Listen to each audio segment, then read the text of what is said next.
Welcome back to another deck profile on the second channel. I am bored and it is summertime, so we're going to keep doing some of these until I feel like making them. Today we're looking at Leafeon for the 2010 format, 2010 of course being my favorite format. Leafeon is another tier 3 rogue deck. Not exactly something that you're going to be expecting to win a tournament, but it's an interesting deck with a bit of interesting play behind it. You also notice I do have a Japanese Level X. I could not afford the English copy, so this Japanese Level X is credit to Taro, who was nice enough to source me one from Japan. Thank you, Taro. This list is also very close to James G's list. James G is a very prolific deck builder in the retro space, and this is 55 cards similar to his list. I'll talk about the changes that I made as we go along.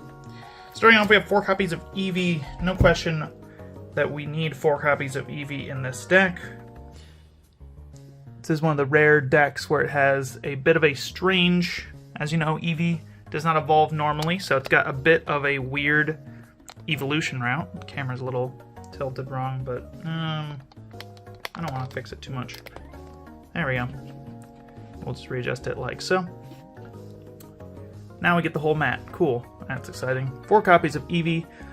This Eevee is the optimal one for 2010. Do that call for family attack, letting you find other Eevees from the deck. Unfortunately, we're one set off of the Eevee from Undaunted, which searches the deck for any basic Pokemon. You do sacrifice 10 HP on that guy, but it would probably be much better just to have a generic basic search so you could go find Baltoy. As is, this Eevee is fine, not amazing. 60 HP is decent. Second attack, potentially doing 20 damage is okay. But we're mainly just playing it to evolve. But Call for Family is actually pretty notable. This is an attack that is very useful. Next up, we have 3 copies of Leafeon. Leafeon is here. This is by far the best regular Leafeon. The Leafeon from 2008 that saw play in that Worlds format is significantly weaker than this upgraded Leafeon. You can kind of tell the power creep of cards going up during Diamond and Pearl. The cards that were printed in like the first year are weaker than the cards printed in the second year. And the cards printed in like, you know, Legends Awakened through like the Platinum sets are usually the best versions of the cards. Hence, you know, the Charizard video that I made the other day, where all of the Charizards are Charizard from Arceus. We're not even considering the other ones. Same thing here, this Leafeon is significantly better than the other one. The main build round of the deck is this Energy Refresh Pokebody, which says, as long as Leafeon's active, when you attach an energy to one of your Pokemon from your hand, you heal 20 damage from that Pokemon. And this deck can generate extra attachments. So this is a tank and heal deck. But unlike other tank and heal decks, we're not going to be playing healing item cards. So decks like Steelix, and decks like Tangrowth and Hippowdon, and Glaceon even, the other evolution, typically play healing item cards. We even see that in Regigigas as well. Like Moo Milk or Life Herb. I might as well grab some visual aids since I have them over here. So Moo Milk is a pretty, if I even have any extras, there we go. Moo Milk right here says flip 2 coins. For each heads, you heal 30 from one of your Pokemon in play. You have to choose your Pokemon first before you flip the coins. And then Life Herb says flip a coin if heads. Choose one of your Pokemon and heal 60 from that Pokemon in all special editions. Pretty strong effect again. Coin flippy though. There is Poke Healer as well, which is you can play up to 2 Poke Healer at once. If you play 1, heal 10, and 1 special condition from your active Pokemon. If you play 2, heal 80 and all special conditions from your active Pokemon. Each of these has an advantage, and you could theoretically play these in a Leafeon deck, but we do not play them in this deck. First attack plus energy, actually very good attack. Does 40, and you attach an extra energy, or attach basic energy from your hand to one of your Pokemon in play. So this is actually a really strong attack in the context of this deck being able to heal extra. So if you can use this attack to take a knockout, or if you don't have a knockout and you want to chip with plus energy, you can do 40 damage and then potentially heal some extra damage with that Energy Refresh Pokebody activating. And its third attack is also really good. This card is just good things. The third attack, Soothing Scent, does 60 and you put your opponent to sleep. Seems kind of mediocre, especially in this format because we have things like Unknown G. There is a lot of switching effects in decks, Warp Energy, Warp Point, so this is not always an attack that's going to stick. but I have won games with the sleep. I won a game on TCG1 maybe about a month ago when I was playing this deck against Gardevoir, which seems like it should be a bad matchup, but if you put Gardevoir to sleep for a single turn, then you get your powers back and you basically win the game. One copy of Leafeon Level X, upgraded HP to 110 is nice, of course, thank you Level X's. Remember that Level X's do use the same name as the regular Pokemon, so we cannot play like 4 Leafeon and 4 Leafeon Level X. We have to play 4 maximum Leafeon and Leafeon Level X, so we're playing 3-1 here. You could argue for a 2-2 line in the deck if you want to try that, if you want to play 2 Leafeon, 2 Leafeon Level X. I think 3-1 is better in this specific deck. We have the Energy Forcing Pokepower, which, you know, I have to kind of remember what these are because they're in Japanese. I know it says energy right there, but I don't know. Sokusai? I don't know. It allows you to attach an extra energy from your hand to one of your Pokemon each turn. So you essentially get 2 energy attachments as long as you have access to that Pokepower. It does not restrict basic energy like the plus energy attack does, so you can attach special energy like, for instance, double colorless energy, or the other call energies which we'll talk about later. And it has the Verdant Dance attacks, 30 plus 10 for each energy attached to all of your Pokemon in play. So kind of like an energy flood, Xerneas Break attack, you know, those kind of, I want to get as many energy in play and just swing. And that's the goal of this deck. We can do like 190 damage in the absolute late game if you keep all your energy in play. Now against SP that's not going to happen, but you also don't need to do that kind of damage against SP. But against bulkier decks, you know, stage 2s and stuff, you can very reliably keep enough energy in play to swing for 1-hit KOs in the late game, as long as you don't lose everything on your board. Water resistance is really nice. This deck is going to body Gyarados for the most part because of that water resistance and because of the healing. But you can't necessarily one-shot Gyarados, so in the early games you're going to be doing a lot of Soothing Scent for 60 and putting it to sleep to set up for a 2-hit KO. Again, they have Warp Energy, they have Super Scoop Up, but that sleep can sometimes stick them and make it really uncomfortable, so something to keep in mind. I'm going to move the energies to the back again because I moved them up. Because we were playing Eevee, we get to play different kinds of evolutions. This deck plays 2 different ones, and I'll talk about each of them. Espeon says that each of your Pokemon that evolves from Eevee gets plus 20 HP. This is a tanking deck, so we are going to gladly take advantage of that. The attack Morning Sun is not actually too bad, but we don't have a way to use it in this deck. It does 60, and you may move an energy attached to Espeon to one of your bench Pokemon. This deck is actually very good in 2008, where the evolutions in Leafeon decks also exist, because in 2008 you can use double Rainbow or Scramble energy to pay for this attack and hit weakness against Gardevoir. Now, if you want to play 1 copy of Psychic Energy in the deck, be my guest. You could hit Gardevoir for a 1-hit KO if you Expert Belt your Espeon. Personally, I just don't think you need it. And Umbreon says each of your Pokemon that evolves from Eevee has no weakness and no retreat cost. The no retreat cost is big in some matchups like Cursecar, and the no weakness is big against fire types that would otherwise completely destroy Leafeon being a tank. Now, it is notable that our Level X here does have a plus 30 weakness and not a times 2 weakness, so you're not going to get completely destroyed by Blaziken necessarily, but still, it is super risky, and Infernape will 1-hit KO you in most circumstances, so just play Umbreon, avoid that. If they have to Dragon Rush the Umbreon, then you're taking another knockout, and you can potentially force the game in your favor. Both of these I think are worth playing, but if one was cuttable, Umbreon is not absolutely necessary in most matchups. So if you're really looking for an extra slot, the Umbreon is not the most amazing card in the deck. Again, that free retreat is pretty useful though, especially with Leafeon having that Pokebody. There are times where I free retreat my Leafeon to the bench, promote another Leafeon, and then I use plus energy with the other Leafeon to start healing my bench Leafeon again. One of the things that you may be thinking, though, is if we attach a bunch of energy to our board, we're eventually going to start Energy Flood, where we have way too many energy on one attacker, and then if our opponent takes down that attacker, then we're going to lose a lot of our damage output of our Verdant Dance. To fix that, this deck plays Shaymin. We have 2 copies of Shaymin from Unleashed. When you play Shaymin from your hand into your bench, you may move your energy around your board as you like. Very strong Poke Power. It prevents us from being ruined by Ambipom's Tail Code. And it also means that you can move the energy to your different Pokemon to make sure when you get knocked out, again, Verdant Dance only needs 2 energy to attack. And all of the attacks on Leafeon can be paid with just a double Colorless in the grass. So you can move the energy around your board, keep it safe, that way it doesn't get knocked out. Also a neat attack here that I have used before in this deck, Energy Bloom says remove 3 damage counters from each of your bench Pokemon that has any energy attached to it. So again, we have the ability to move our energy around with that Poke Power, and we have the ability to heal, which plays into this deck's core strategy of having a big guy and healing. We have Shaymin Level X here. Shaymin Level X says that each of your grass Pokemon, excluding any Shaymin, unfortunately, gets plus 40 HP. So we're trying to build Leafeon up.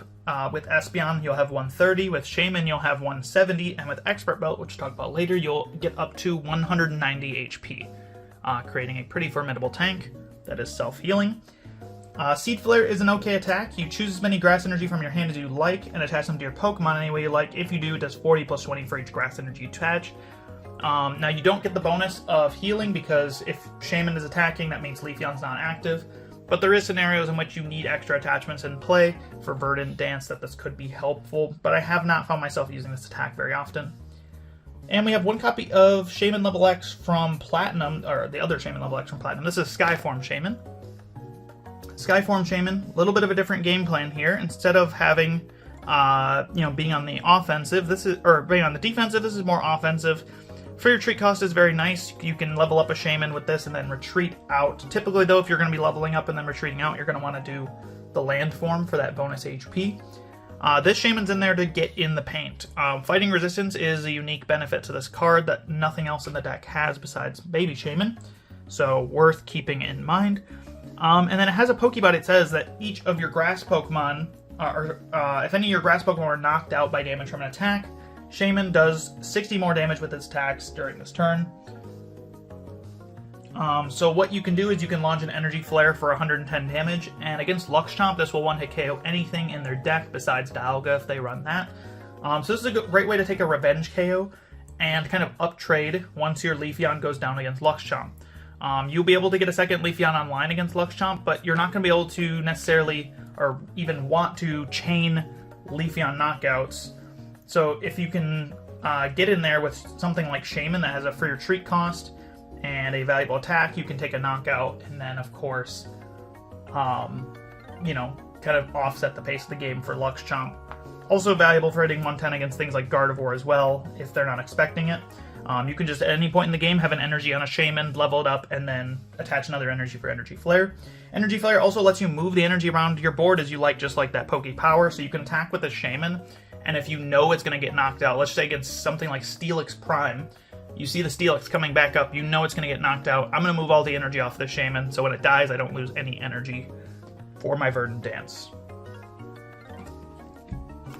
Next up, we have a 2-2 Claydol line. Claydol here for Cosmic Power. We have the Fighting Baltoy with the good draw attack. And Claydol, Cosmic Power allows you to put as many cards, or put up to 2 cards, rather, from your hand to the bottom of your deck, then draw until you have 6 cards in your hand. Good ability for draw. We want to draw cards. We want to draw a lot of cards. We play 2. That way, in case one goes down or one is prized, we have another. 1 copy of Spiritomb, Keystone Seal, item locking the opponent. Very, very good in 2010, slowing down opposing decks and letting us get the advantage on our opponent. Darkness Grace searches your deck for a Pokemon that evolves from one of your Pokemon in play. Mainly going to be trying to find that Claydol to set up in the early game, but also can find an evolution if Spiritomb it gets stuck in the active for another turn. 1 copy of Azelf lets us search our prize cards. You can look your prize cards, find a Pokemon you find there, and then add to your hand, and then put any card back. It also allows you to map your prize cards for the rest of the game. So you get to, let's say, look at your 6 prize cards, and let's just say I have Uxie in those prize cards. I can take the Uxie out, put another card back in the prize cards, and then I'm going to rearrange the prize cards however I like for the rest of the game. That way I am taking exactly what I want for the rest of the game. Lockup's a cool attack. We don't have access to it in this deck, though. You could argue maybe, again, Psychic Energy if you want that option. Time Walk should be a one-of in just about every single 2010 deck. There's only a few decks I do not play it in. One of the decks being the Charizard deck that I showed the other day, actually. We do not play Time Walk in that deck. It's one of the very few. 1 copy of Uxie. You guys saw this guy. Set up draws until you have 7 cards in your hand. Very, very good. Psychic Restore does 20, and you put Uxie to the bottom of your deck so you can clear your board. so it's not a liability. Mainly here for that setup though, just in case we need a little bit extra draw power. A lot of times SP will try and spray your Claydol to halt your setup, make sure that you don't get that Verdant Dance for knockout if you can't draw into your energy cards. We want another way to draw. And 1 copy of Q. Q is essential in this deck for that quick, attaching itself to one of your Pokemon and giving them 1 less retreat. Allows you to pivot Shaymin out of the active spot, the landform Shaymin, Fat Shaymin, Hedgehog Shaymin, out of the active spot for free, meaning that you don't lose an energy card for your Verdant Dance damage, and also lets you pivot something like Espeon around your board throughout the game. So important not to lose energy cards in this deck when you're retreating. I do not play Unknown G in this deck. James G in his list did play Unknown G. That's one thing I cut out. Very useful against Cursegar, otherwise not that useful of a card in most matchups, so I decided to cut it out. But I do think that without Unknown G, the Cursegar matchup is very, very difficult. But, I mean, it wasn't amazing to begin with, to be honest with you. So, take that what you will. This is a rogue deck again, so add Unknown G back if you want it. 4 copies of Roseanne. Search the deck for 2 basic energy or 2, any combination of 2 basic Pokemon or energy. So if I want to find a Leafeon energy, or sorry, Eevee energy, if I want to find Spiritomb energy to retreat into Spiritomb on turn 1, if I want to find Unown Q and Baltoy to retreat into Spiritomb. Good stuff all around available with Roseanne. 4 copies makes sense, especially because this deck wants to get extra energy into the hand throughout the game to accelerate onto the board. Do not play Pokemon Collector in here, Roseanne's better. 4 copies of Bebe's Search.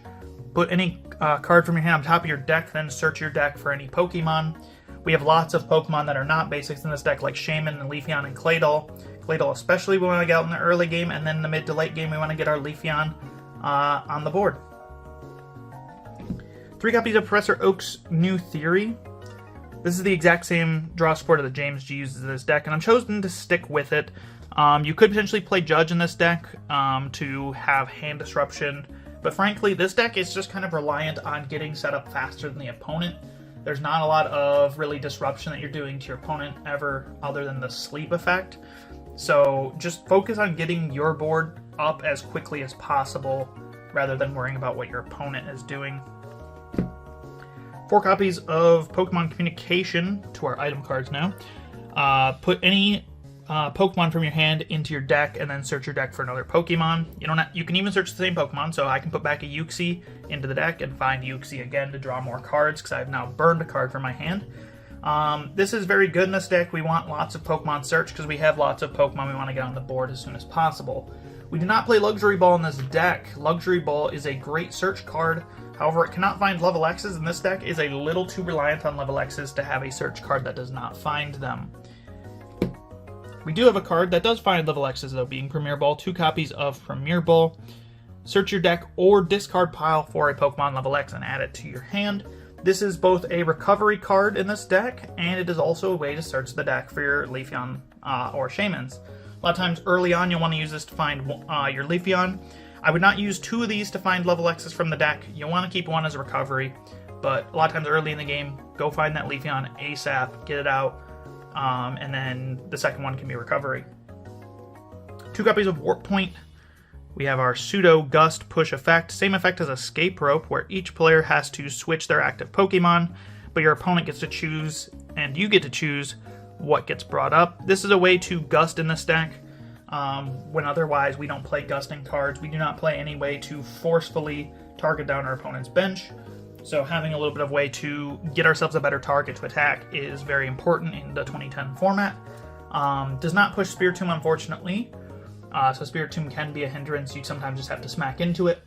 But this deck is in fact very good at that. A lot of games in this that this deck wins are because I get a turn 2 Leafeon Soothing Scent knocking out a Spiritomb. So just letting you know, that is something that this deck is pretty good at, is getting those turn 2 attacks. If nothing else, Warp Point's very good at just giving us better things to attack throughout the game, and also lets you pivot Claydol out against SP if they try to trap it with Bright Look, gusting it into the active spot, leaving it stranded. We have 2 tools in this deck. 2 copies of Expert Belt, boosting our HP by 20 and our damage by 20. However, we give up an extra prize card.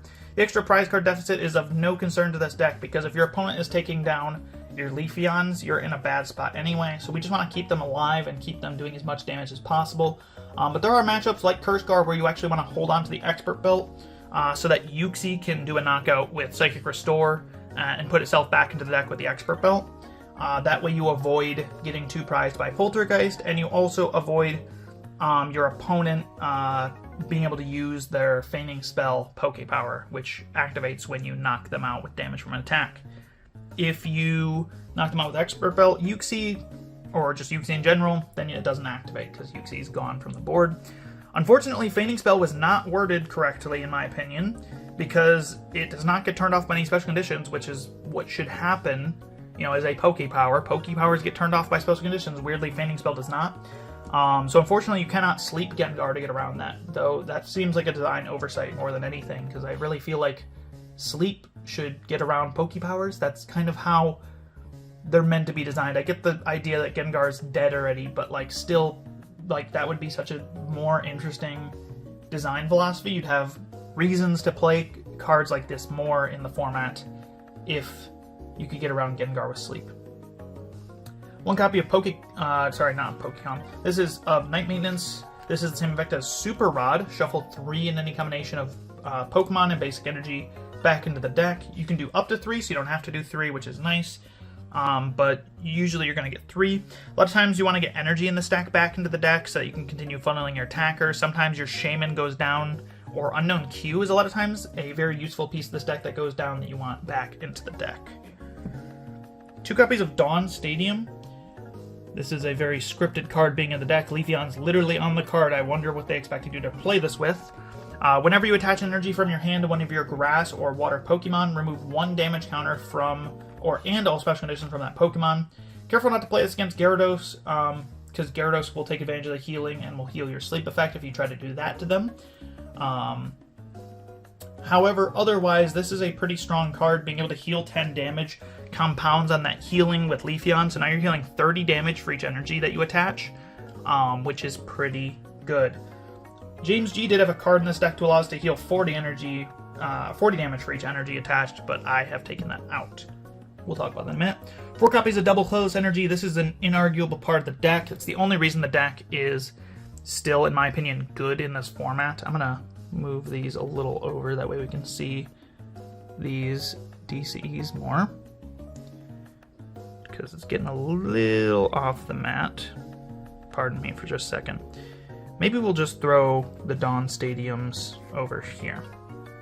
There we go. Camera doesn't see the whole mat, unfortunately, so mileage may vary on video quality, but is what it is. So 4 copies of DC counts as 2 colorless energy. We want to play this in the deck because it boosts Verdant Dance by 20 damage for each DCE you attach. So you can energy forcing and attach a DCE in 1 turn to get plus 40 damage. Pretty good. Also allows us to pay much more easily for that Soothing Scent attack to get a turn 2 attack off potentially. If you attach Grass turn 1 or DC turn 1 and then get the other energy on turn 2, you can use Soothing Scent on turn 2 to get a knockout on something like a Spiritomb. Very, very good. Definitely need 4 copies. The next card is something that James G does not play in his deck. 4 copies of Call Energy. Call Energy is a special energy that says that if you attach to your active Pokemon, you can end your turn and search your deck for 2 Pokemon and put them on, or basic Pokemon, and put them onto your bench. So it's like kind of like a VIP pass, but it ends your turn and you have to attach to your active Pokemon. Usually I'm not a fan of this in 2010 decks. It is a very popular card historically because it helps you from getting donked. If you go first, your first turn can be pretty unimpressive unless you have a Call Energy. And in formats like 2009, I think this card is very good. In 2010, I'm not a huge fan of this card in most decks. Most of the time, you can't really afford to give up that energy attachment to your active, and in this deck, it does hurt. You know, I was mentioning turn 2 attacks and stuff like that. You can get off. If you attach a Call Energy turn 1, you are not getting a turn 2 attack with Soothing Scent. Maybe you can do plus energy, but that's not doing that much early game. But Call Energy is really important for this deck just because we need some extra consistency. So if you get a Call Energy turn 1, finding that Baltoy so that you can actually get going on turn 2 is so important for the deck. And Call Energy is also a replacement of what was previously Health Energy. Health Energy says that when you attach it to one of your Pokemon, you heal 10 damage. So the idea of James G's original build of this deck was that with Dawn Stadium and Health Energy and Leafeon's ability, you can heal up to 80 damage per turn by attaching 2 energy cards, in this case Health Energy, to your Pokemon. I found that the card was a lot of times not doing that much with Health Energy. Healing 10 on energy, good effect in Prop 15-3, not that good modern day. We can do a little bit better than that is what I think. So I've decided to include Call Energy in the deck just as a kind of vanilla energy, but also one with the potential to have a very strong effect. Worst case scenario, it's still an energy that you can attach for Leafeon's extra damage if you don't hit it on turn 1. You are unlikely to hit on turn 1, but if you do hit on turn 1, it does feel pretty good. And next up we have 6 copies of Grass Energy. I've chosen this Celebi Grass Energy for this. Actually bulked out one of these for 10 cents at a card store when I was building this deck, and I had just enough to finish up the deck, so that worked out well. I do play one more Grass Energy in this deck than Unknown G. Than James G. That's where Unknown G came out of the deck. In James G's list is I added an extra Grass Energy. I think I've really much liked having that 6th Grass Energy. Again, your Cursegar matchup is significantly worse now, but it wasn't a good matchup to begin with. And having the extra energy does feel pretty good.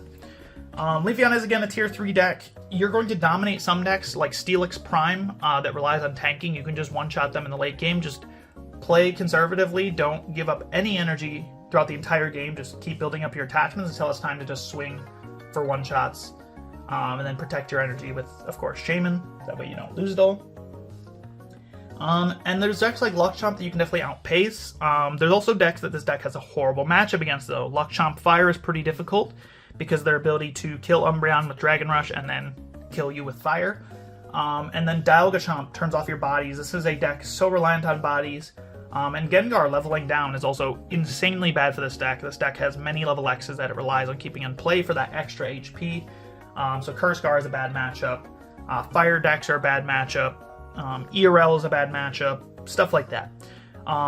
This deck does not have that many good matchups in the 2010 format. It's okay into Gardevoir. It beats Steelix, of course. Like I said, the tank decks it can just one-shot. Gyarados is good because of that water resistance. Other than that, this deck is kind of a high roll deck. If you get a high roll, you can beat things like Gardevoir just by, turn 1 call into Baltoy, Eevee, and then turn 2 start swinging with plus energy. Otherwise, this deck is not the most high tier. It is very fun to play, though. I find this to be one of my favorite decks to play recently in 2010, even if it is not that great. Again, just covering some of the fun tier 3 decks because who else is going to talk about them? Anyway, thank you all so much for watching another deck profile on the second channel. If you want to see any other decks profiles, let me know in the comments. If I have an interesting list or something to say about the deck, I'd like to cover it. I'm not going to cover Cursegar, though, which someone asked, just because I don't have anything particularly interesting to say about Cursegar. I didn't really edit the list. Cursegar does Cursegar things.